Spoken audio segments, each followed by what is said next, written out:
할렐루야. 오늘도 말씀을 깨닫는 지혜와 응답받는 기도의 은총이 우리에게 넘치게 될 줄 믿습니다. 오늘 우리는 창세기 17장의 말씀을 보게 됩니다. 이 창세기 12장부터 아브라함이 등장합니다. 아브라함은 하란 땅에서 머물고 있었고 그의 나이가 75세가 되었을 때 하나님께서 그를 부르십니다. 뭐라고 부르냐면 내가 너로 큰 민족을 이루고 너의 이름을 창대하게 하고 너를 복의 근원이 되게 하겠다. 이 땅의 모든 족속이 너로 말미암아 복을 얻게 될 것이다 라고 약속을 하세요. 이 하나님의 약속이 주어질 때 아브라함은 75세였고요. 그의 육신, 이 정실 부인에게서 난 자녀는 없던 때였습니다.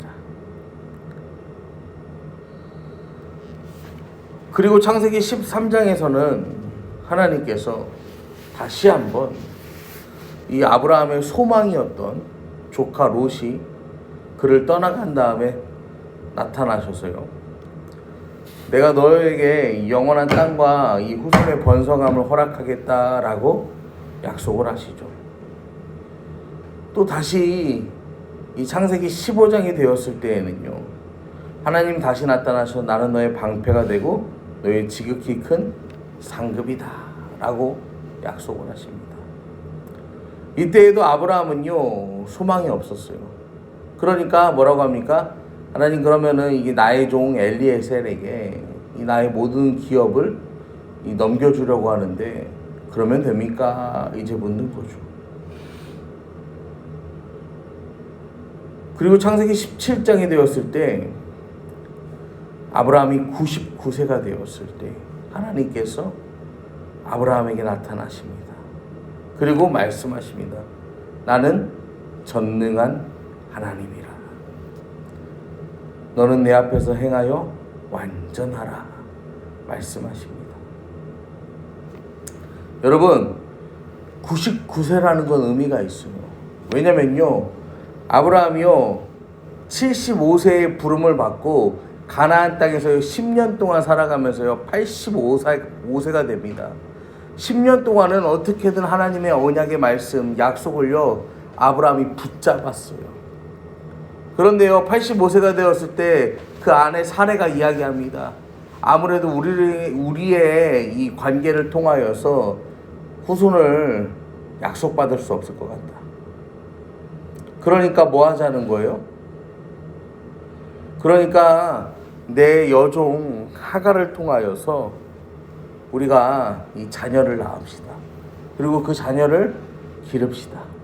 하나님께서 약속하셨는데 이루어지지 않으니까요. 어떻게 하는 거예요? 사람의 방법을 가지고 뭐 한 거예요? 하나님의 약속을 대신하려고 하였다라는 거죠. 그때가 아브라함의 나이 86세입니다. 그리고 13년이 지난 99세가 되었을 때요. 여러분 하나님께서 다시 말씀하세요. 여러분 창세기는요 86세부터 13세가 96세가 될 때까지요 13년이라는 시간 동안의 일을요 기록하지 않습니다. 아브라함과 사라가 자기 좋을 대로 판단하고 행한 결과에 대해서요 하나님께서는 13년이라는 시간 동안 그들과 함께하지 않으셨던 거예요. 여러분 좋은 집에 살고요 좋은 차를 타고 맛있는 음식을 먹고 자녀를 통해서 기쁨을 누리는 삶 꽤 괜찮은 삶이죠. 그런데요 하나님이 계시지 않으면요 하나님이 함께 하시지 않으면요 사람의 눈으로 보기에 괜찮은 그 삶은요 그저 스쳐서 지나가는 시간에 불과하다라는 것을요 우리는 알아야 해요. 오늘 말씀은 아브라함이 13년이 흘러 99세가 되었을 때 하나님께서 아브라함에게 나타나셔서 말씀하시며 언약을 맺은 사건입니다.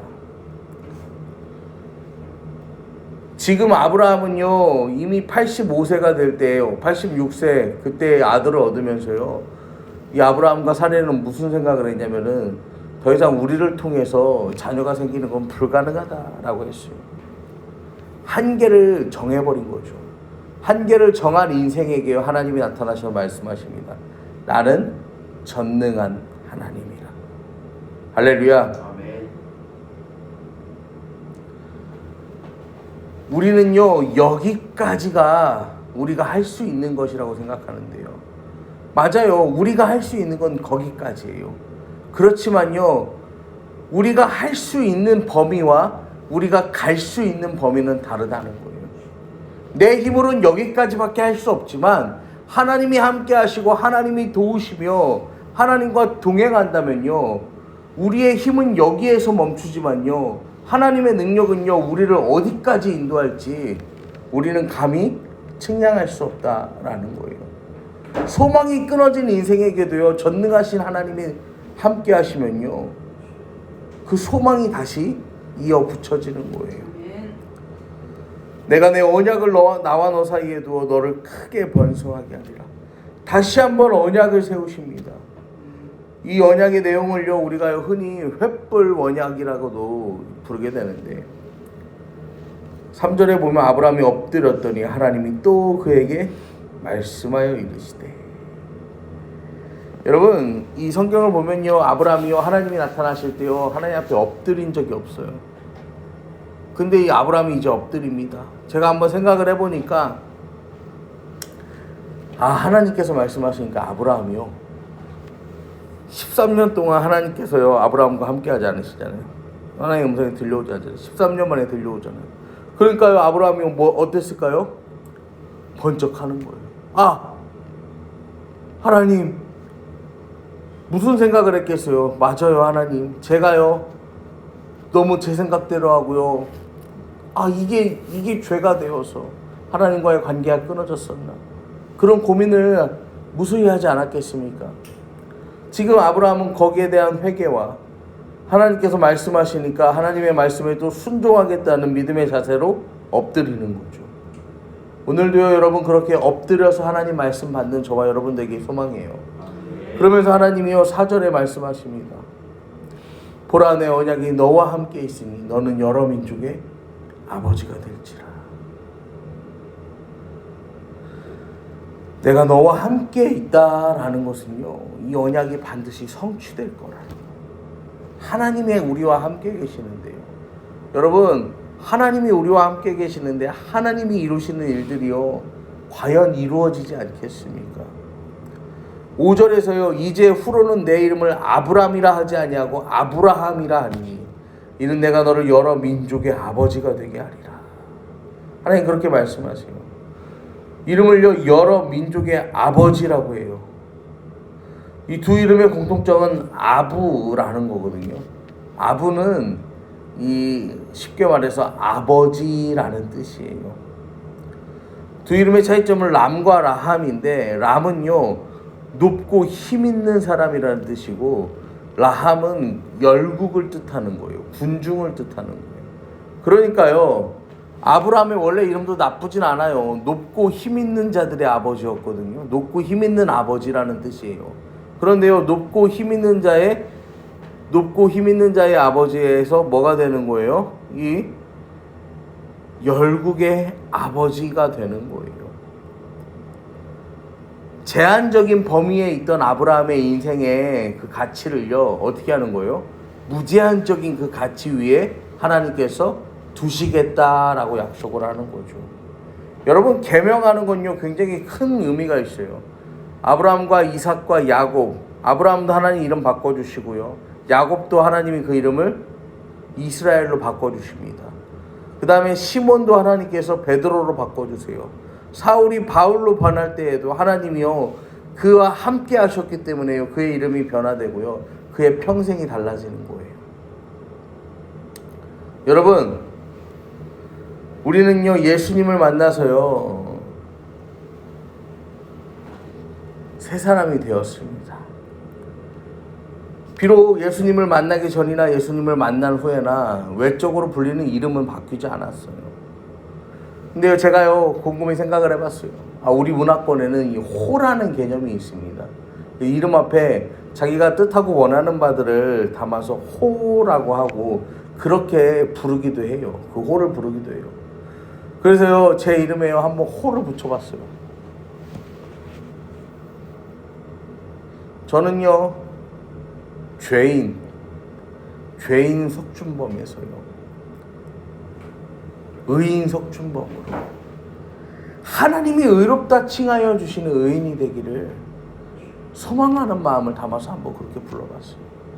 여러분도 오늘 한번 그렇게 고백해 보세요.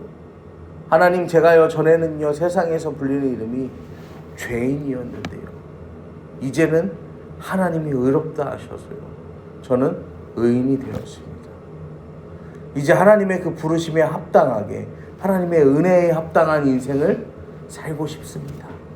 여러분 그렇게 한번 기도하시는 저와 여러분 되기를 소망합니다. 그러면서 아브라함에게 이제 하나님께서 언약을 맺어주시는데요, 어떠한 언약이냐면요, 내가 너와 언약을 맺는데 그 영원한 언약이 될 거라 말씀하시고요, 이 가나안 땅을 주어서 영원한 기업이 되게 하고 나는 그들의 하나님이 되게 하시겠다라고 약속하세요. 너의 후손도 내가 대대로 지켜주겠다 약속하시면서요, 그 증거로 너와 너희 중 남자는 다 할례를 받아라 라고 하나님께서 말씀하세요. 그 생식기의 포피를 베어서 이것이 나와 너희 사이에 언약이 표징이 되게 하자 하나님께서요 말씀하세요. 여러분 뭐 여러 가지 의미가 있고 해석이 있지만요, 중요한 거는요, 이 할례를 받으면요, 원하든 원하지 않든 간에요, 이 표식을요 매일매일 우리는 볼 수 있게 되는 거예요. 왜냐면 어때요? 화장실 갈 때마다 보는 거잖아요. 화장실 갈 때마다 볼 때마다 무슨 생각을 하겠습니까? 나는 하나님 백성이다, 그 생각이 들지 않겠어요? 이 할례는요 다른 사람에게 보이기 위해서 하는 것이 아니에요. 하나님과 나 사이의 그 관계, 그리고 그 관계가 끊어지지 않도록 하기 위한 하나님의 특별한 사랑의 조치였던 것입니다. 이 할례의 대상과 시기에 대해서 말씀하시는데요, 할례는요 태어난 지 8일이 될 때에 할례를 받도록 하십니다. 그 이유를 하나님이 이제 알려주시진 않았지만요, 나중에 이 제정된 율법에 보면 산모가 아기를 출산하고요, 산모의 부정한 기간이 7일이 지나면 이제 먼저 끝납니다.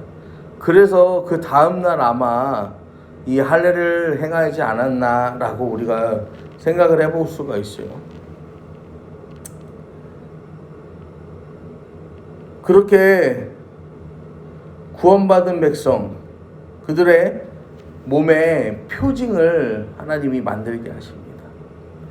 여러분 오늘을 살아가는 우리에게도요 하나님의 언약 백성이라는 표징이 있어야죠.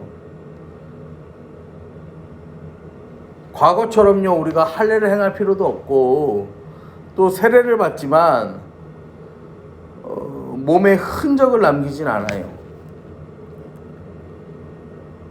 중요한 것은요 눈에 보이는 흔적, 여러분 여기에 집중하는 게 아니라 우리는요 눈에 보이지 않는 그 흔적이 있어야 되는 거예요. 사도 바울이요 뭐라고 고백하냐면요, 내 몸에 예수의 흔적을 지니고 있다 라고 고백합니다. 여러분 예수님의 흔적이 우리에게 있어야 되는 거예요. 예수님과 함께 있는 사람은 언약의 백성이 되고 하나님의 백성이 되고 구원받은 사람이고 그 하나님과 동행하는 사람이라는 그 예수의 흔적이 우리에게 필요하다라는 것입니다. 여러분 그 예수의 흔적이 어떻게 나타납니까? 예수의 흔적이 무엇을 통하여서 나타납니까? 바로 여러분의 삶을 통하여 나타납니다. 오늘을 살아가는 여러분의 삶을 통하여서요 예수의 흔적이 드러나기를 여러분 기도하세요. 그리고 오늘도요 그 예수의 흔적을 따라서 하나님의 영원하신 그 약속을 믿고 살아가시는 저와 여러분 되기를 간절히 축원합니다.